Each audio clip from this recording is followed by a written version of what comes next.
주님께서 여러분과 함께 루카가 전한 거룩한 복음입니다. 바로 그때 어떤 사람들이 와서 빌라도가 갈릴레아 사람들을 죽여 그들이 바치려던 제물을 피로 물들게 한 일을 예수님께 알렸다. 그러자 예수님께서 그들에게 이르셨다. 너희는 그 갈릴레아 사람들이 그러한 변을 당하였다고 해서 다른 모든 갈릴레아 사람보다 더 큰 죄인이라고 생각하느냐? 아니다. 내가 너희에게 말한다. 너희도 회개하지 않으면 모두 그처럼 멸망할 것이다.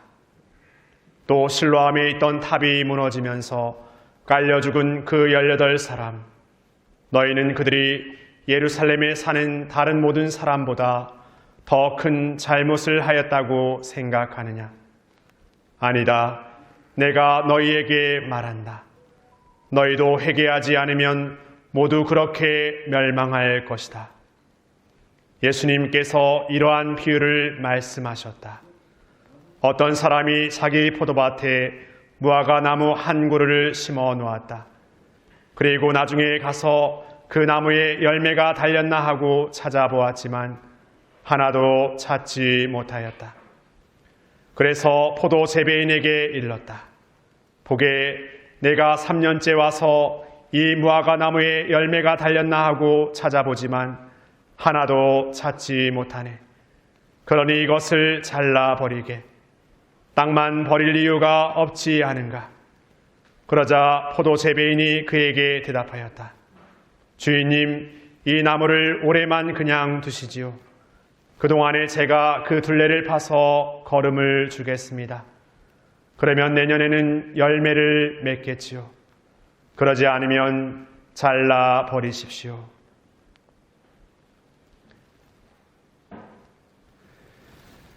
주님의 말씀입니다.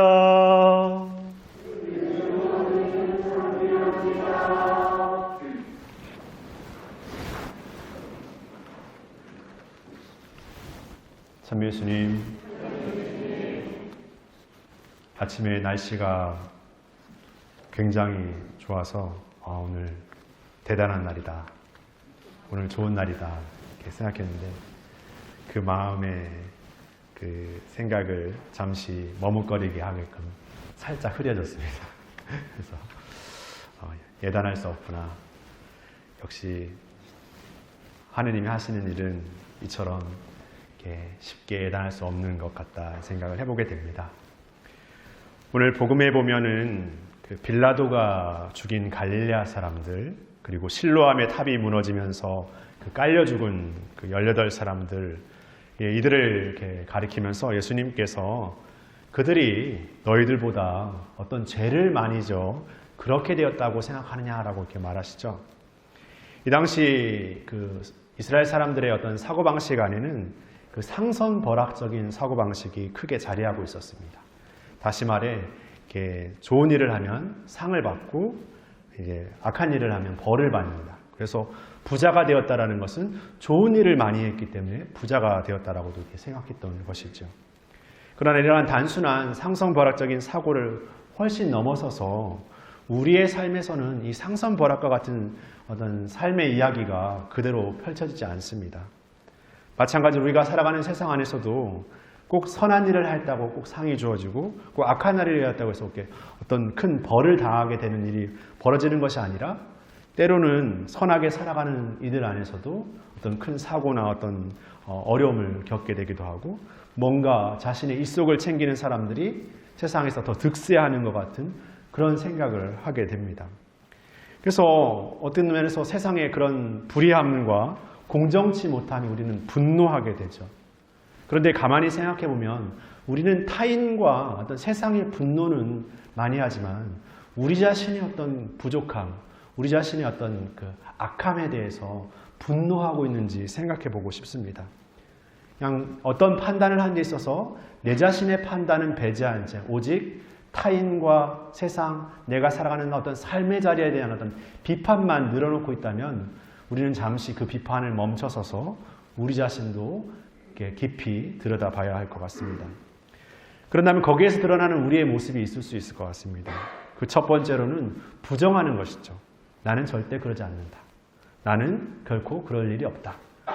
때로는 내가 이 세상의 방식에 어떤 불합리함에 분노하면서도 나도 세상에 어쨌든 살아야 되고 살아가야 하기 때문에 세상의 방식이 주는 어떤 것들을 끊임없이 노력해 볼 수가 있는 겁니다. 한마디로 애써 보는 것이죠. 그런데 어딘가 모르게 한계가 느껴지고 이렇게 어떤 벽이 느껴지게 되면서 포기해버리고 마는 것이죠. 어떤 의미에서 그냥 자신의 어떤 삶의 것들을 그냥 되지 않는구나, 안 되는구나 이렇게 생각해버리고 마는 것입니다. 그러다 보니까 더더욱 함께 살아가는 이들에 대한 어떤 관심이나 그들에 대한 어떤 마음은 온데간데 없는 것이죠. 무관심과 어떤 자신만의 어떤 삶에만 그냥 빠져서 오히려 자신의 삶의 어떤 것들을 채우는 데만 더 급급해버리는, 그냥 그 순간에 어떤 것들이 주어지는가 주어지지 않는가, 무엇이 이루어지는가 이루어지지 않는가에 더 매달려버리는 그런 삶으로 치달아버리는 것 같습니다. 그런 오늘 우리에게 복음과 독서는 어떤 면에서 두 사람을 우리에게 들려주고 있습니다. 첫 번째 제1독서를 보면 모세라는 이렇게 인물이 나옵니다.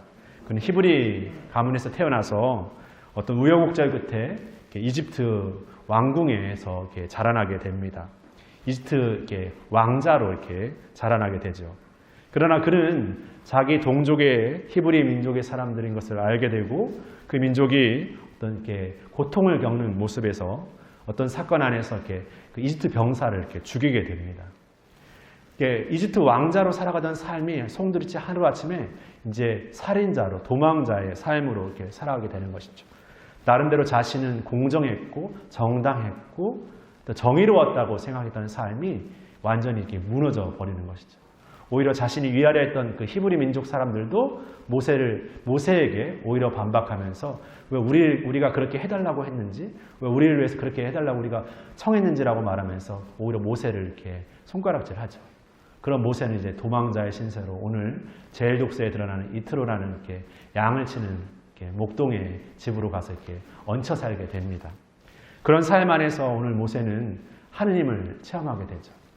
자신의 상식과 판단이 다 무너져 버렸고 자신의 어떤 정의로움이 이렇게 어떻게 보면서 상처받은 그 모세에게 하느님께서 나타나시죠. 그리고 그 떨기나무 잎에서 꺼지지 않는 불로서 모세에게 드러나십니다. 그냥 한 가지 이렇게 한 어떤 가지의 어떤 나무에서 꺼지지 않는 불을 상징하는 그 하느님의 모습은 바로 과거에도 현재에도 그리고 미래에도 영원히 계시는 하느님을 상징합니다. 모세가 생각했던 삶의 방식이 아니라 하느님의 뜻을 끝까지 잃어버리지 않는 삶의 방식. 하느님을 믿고 따르면서 자신에게 주어진 어떤 어려움에도 하느님의 뜻을 저버리지 않는 삶의 방식을 모세는 이렇게 선택하게 됩니다. 있는 나로서의 하느님, 영원히 계시는 하느님, 우리와 계시는 함께 하시는 하느님 안에서 이제 모세는 자신들의 민족으로 돌아가서 이제 이집트에 있는 자신의 민족을 이끌고 가나안 땅으로 향해서 그 대장정을 이렇게 떠나게 됩니다.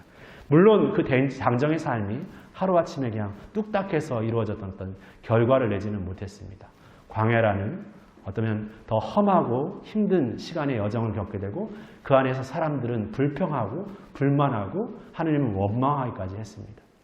모세의 지난 삶도 그랬던 것처럼 사람들은 자신의 삶에서 생각하고 계획했던 것이 틀어졌을 때 이렇게 누군가를 탓하고 원망하게 되는 삶을 살아버리고 마는 것이죠. 그럼에도 모세는 끝까지 하느님께 대한 신뢰를 통해서 그들의 후손들을 가나안 땅으로 이끌어가게 됩니다. 그리고 오늘 제2독서를 보면은 바울 사도가 코린토인들에게 전하는 말씀 안에서 바울 사도는 그 옛날 모세의 이스라엘 백성을 이끌었던 그 이스라엘 민족의 파스카 사건을 회상하자고 코린토인들에게 청합니다. 파스카 사건은 앞서 말씀드린 대로 이집트의 종살이의 삶에서 가나안으로의 어떤 자유의 삶으로 이스라엘 민족이 이렇게 벗어나는 그러니까 구속에서 해방으로 이렇게 탈출하는 그 탈출의 사건을 의미합니다. 그러나 이 파스카 사건은 단순히 물리적인 이집트의 어떤 공간에서 가나안이라는 자유로의 공간으로의 어떤 물리적인 탈출만을 의미하는 것이 아니라 하느님을 모르던 삶에서 하느님을 진정으로 알게 되는 삶으로의 탈출을 의미합니다.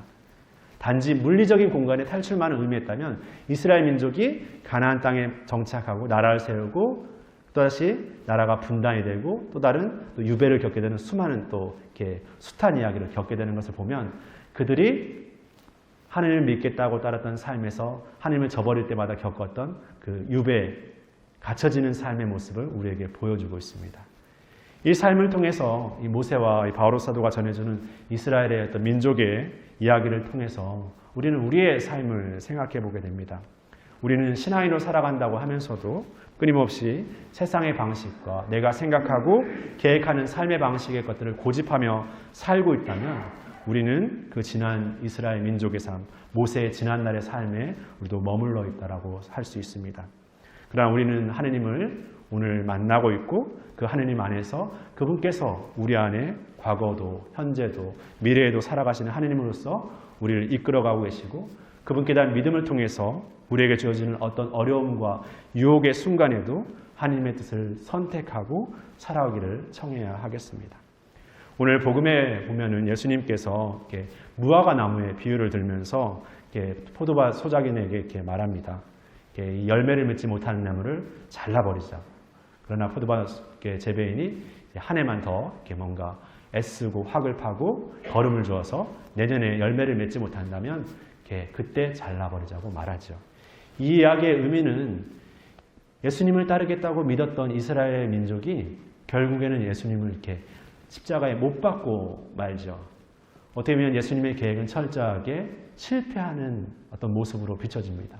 그러나 십자가의 사건은 다시금 그 십자가의 의미를 깨달은 제자들과 그를 따르는 사람들을 통해서 더 이민족들에게, 더 많은 이들에게 예수님의 복음을 전하는 새로운 예수님의 길로 드러나게 됩니다.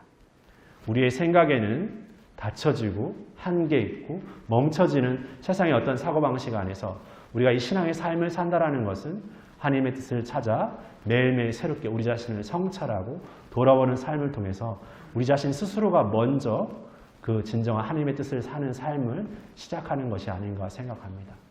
회개는 나로부터 시작돼서 우리 모두에게 전해지는 하나님의 은총의 선물이면서 우리가 진정 그 영원하신 우리 하나님을 쫓아서 살아가는 우리의 길이라는 생각을 해보게 됩니다. 그런 삶을 우리 모두가 이 사순의 여정 안에서 다시금 새롭게 우리 자신으로부터 하나님께 돌아서는 진정한 회개의 삶을 오늘 시작했으면 좋겠습니다. 그런 믿음과 은총을 청하면서 이 미사를 계속 봉헌합시다. 잠시 목사.